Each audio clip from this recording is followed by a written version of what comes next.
जय श्री शिवाय नमस्तुभ्यम मेरे प्रिय भक्तों। जय श्री राधे राधे। तो जैसा कि आप सबको पता है कि आज ऋषि पंचमी है और आज के दिन हम स्त्रियां व्रत रखती हैं, सप्त ऋषियों की जो है पूजन करते हैं। उनका आज के दिन के क्या व्रत के नियम है, क्या पालन है, आइए हम आज आपको बताते हैं। तो सभी स्त्रियां कृपया ध्यान से सुने।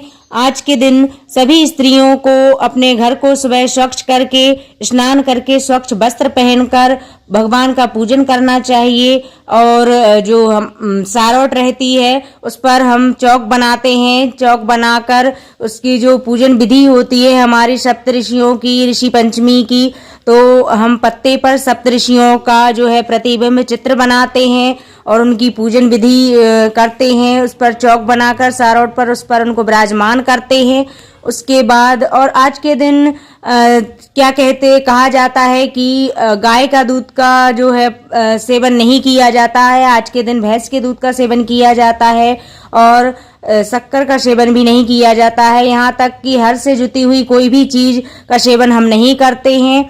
और आज के दिन सिर्फ जो हर से जुती हुई चीज ना हो उसी का ही सेवन करते हैं हम।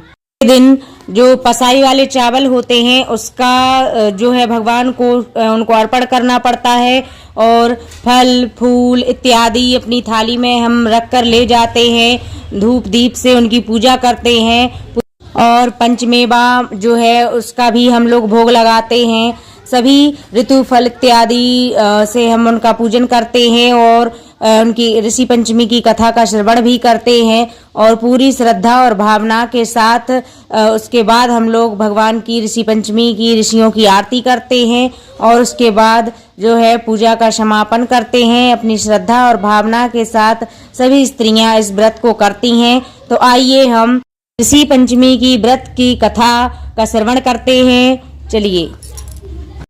एक समय की बात है, राजा श्रुतेष्ण बोले, हे पितामह, ऐसा व्रत बतलाइए जिससे समस्त पापों का नाश हो। तब ब्रह्मा जी बोले, हे राजन, मैं तुम्हें इस व्रत को बताता हूँ जिससे समस्त पाप मिट जाते हैं। वह ऋषि पंचमी का व्रत है जिसके करने से नारी जाति के समस्त पाप दूर हो जाते हैं। इसके लिए मैं तुमसे एक पुरातन कथा कहता हूँ। विदर्भ देश में एकौ नाम के सदाचारी ब्राह्मण रहते थे। उनकी पतिव्रता नारी सुशीला से एक पुत्री और एक पुत्र का जन्म हुआ। पुत्र सुभूषण से वेदों का संगोपांग अध्ययन किया। कन्या का समय अनुसार एक सामान्य कुल में विवाह कर दिया, पर विधि के विधान से वह कन्या विधवा हो गई तो वह अपने सतीत्व की रक्षा को पिता के घर पर रहने लगी। ब्राह्मण सपरिवार गंगा तट पर कुटी बना ब्राह्मण बालक को विद्या अध्ययन कराने लगे। एक दिन वह कन्या माता पिता की सेवा करके एक शिलाखंड पर शयन कर रही थी तो रात भर में उसके शरीर में कीड़े पड़ गए। सुबह जब शिष्यों ने उस कन्या को अचानक इस दशा में देखा तो उसकी माता को आवेदन किया। माता पुत्री की अचानक यह दशा देख नाना प्रकार से विलाप करने लगी और पुत्री को उठाकर ब्राह्मण के पास लाई। ब्राह्मण भी पुत्री की दशा देखकर अति विस्मय को प्राप्त हुए। तब ब्राह्मणी ने हाथ जोड़कर कहा, हे महाराज, क्या कारण है? इस पुत्री के सारे शरीर में कीड़े पड़ गए। तब ब्राह्मण ने ध्यान धरकर देखा तो पता चला कि वह पुत्री 7 जन्म पूर्व ब्राह्मणी थी। तो एक दिन रजस्वला होते हुए भी घर के तमाम बर्तन व भोजन सामग्री छूती रही और ऋषि पंचमी व्रत को भी अनादर से देखा। उसी के कारण से इस पुत्री के शरीर में कीड़े पड़ गए हैं, क्योंकि रजस्वला वाली स्त्री प्रथम दिन चंडालिनी के समान, दूसरे दिन ब्रह्म हत्या के समान और तीसरे दिन धोबन के समान शास्त्र दृष्टि से मानी जाती है।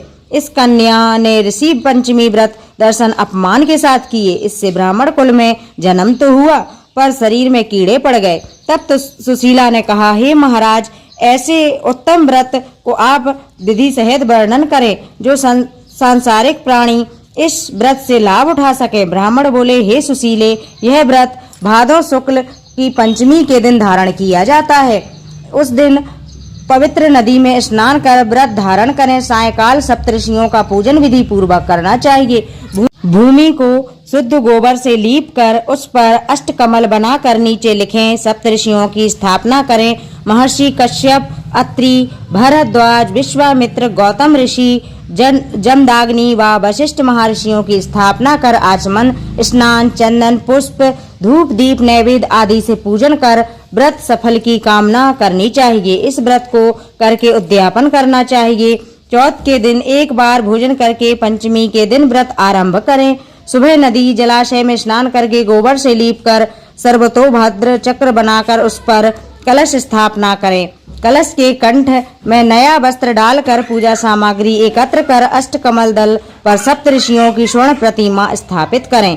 फिर षोडशोपचार पूजन कर रात्रि को पुराण का श्रवण करें। फिर सुबह ब्राह्मणों को भोजन व दक्षिणा देकर संतुष्ट करें। इस व्रत का उद्यापन करने से नारी सुंदर रूप को प्राप्त होकर धन एवं पौत्र पौत्रों से संतुष्ट होती है। तो मित्रों, यह थी ऋषि पंचमी की व्रत कथा।